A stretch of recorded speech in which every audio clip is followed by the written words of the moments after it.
Hey, welcome back to Orange Therapy on YouTube. My name is Julie Mullins. I am a licensed professional counselor in South Carolina. Ed's not with me today. That's it. He's got the day off. Today we're going to be exploring the idea that there shouldn't be conflict in marriage and relationship. Sit back and let's talk about that one together.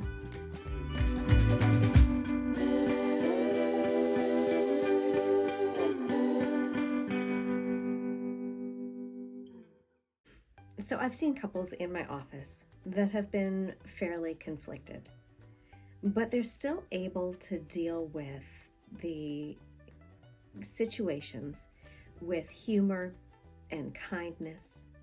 They're able to see one another as individuals.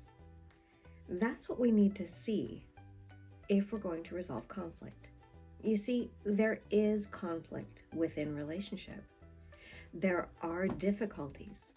We're not going to get married and have smooth sailing or be in a partnership with a boyfriend or a girlfriend and have everything be smooth. We're on the same page all the time.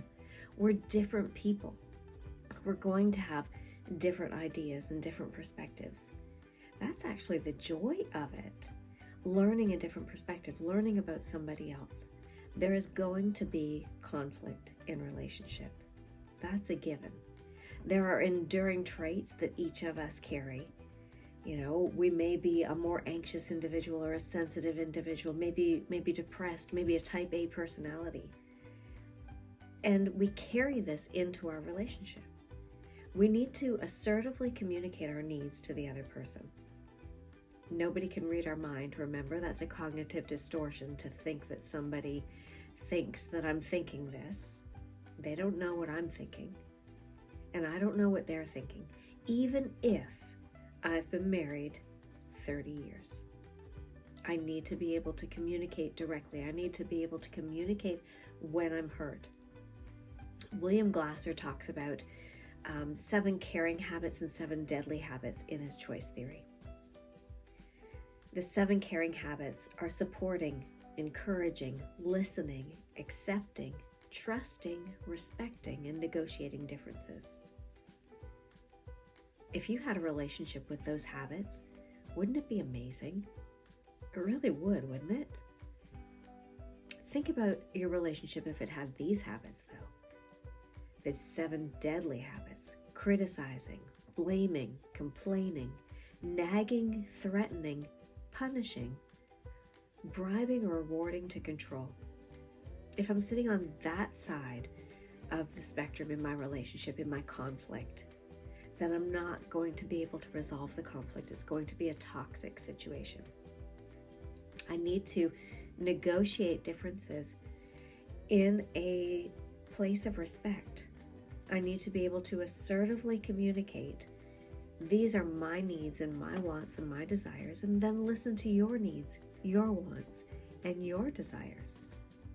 And then we figure out if they're different. Let's say I want to go camping, but my significant other wants to go to New York. We talk about it. We look at the pros and cons. If one of us constantly just gives in to the other and goes, yeah, whatever you want. Yeah, whatever you want. But we don't say to the other person what it is we want, we're at risk of becoming resentful because our needs aren't being addressed. We haven't spoken up for our needs. If I'm constantly pushing to get my needs met and not listening to yours, I might cause frustration on the other side. We need to negotiate and listen and trust and accept influence from the other person. We need to be interested in one another. Why is it you want to go and do this thing? Let's talk about it. But if I complain and nag, it's not going to be good. If I blame you, if I call you names, if I threaten you, it's not going to strengthen my relationship. You see, conflict is something that's going to happen. Conflict is unavoidable. How we engage in the conflict is where the power lies. if I can engage in conflict in a productive, caring fashion, then I'm not going to damage my relationship. If you're in a pattern of behavior in your household where the communication is it's really negative, it's on that deadly habit side of the spectrum, there are great marriage counselors who can help you navigate. If you're on the caring side, good job, continue caring.